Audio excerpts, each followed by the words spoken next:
Jane Hartley plumped up her breasts in the low-cut dress and decided it was time to quit stalling. She had a job to do. As she walked into the Fox and Stag pub, she gave a cursory glance around the crowded room. A billiard table was at the far back, and the rest of the space was dotted with tables and patrons. Most of them were men, although there were a few other women here and there. Despite the heavy makeup, tight dress, wig, and heels, Jane wasn't there to pick up a man. According to one of her contacts in Manchester, some of the former Carlisle-based dragon hunters liked to have a few pints there on Fridays. She hoped to find out something useful, or she'd have to re-evaluate her strategy. She'd already wasted 2 days of her vacation tracking down the Fox and Stag in Newcastle. The former hunters' hangout in Carlisle had been abandoned after their loss to the Stonefire dragons earlier in the year. Who knew how long they'd used Newcastle and its surroundings as their new base? If she couldn't find the hunters, she couldn't write the story that could change the course of her career. She wanted to be a true journalist. Working with the Stonefire dragon shifters had reignited her drive to find out the truth. If Jane could do it, not only would she have the story of the year, she could also help sway public opinion even more in favour of the dragon shifters. Reaching the bar, Jane slid into an empty seat and smiled at the bartender. It was time to get to work. Asking for a pint, Jane casually staked out the room from the corners of her eyes. The largest group of men was seated behind her and to the left. Inspecting her nails as she waited for her drink, she listened to the group. One of the men said, "Check out that beard. She's well fit. I'm going to chat her up." The man didn't speak with a Geordie accent, but rather a Scouse one, which meant he was from Liverpool. Since Liverpool didn't have a dragon hunter branch, the man could be from the Carlisle group. One of the trademarks of the Carlisle branch was that they recruited from all over Great Britain. She needed to talk with the men behind her and find out if her hunch was correct.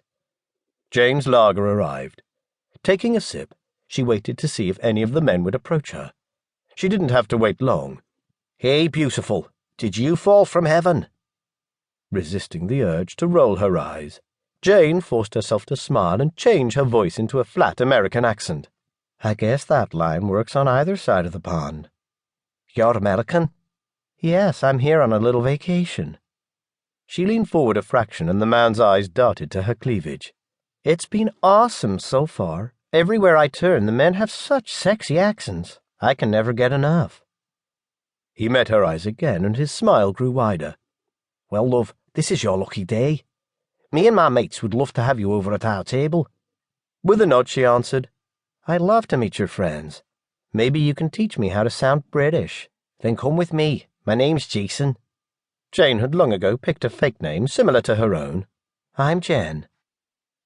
The stench of beer, cigarettes, and stale male sweat hit her as she stopped next to the long table with Jason. "Remember, these men can lead me to my next clue."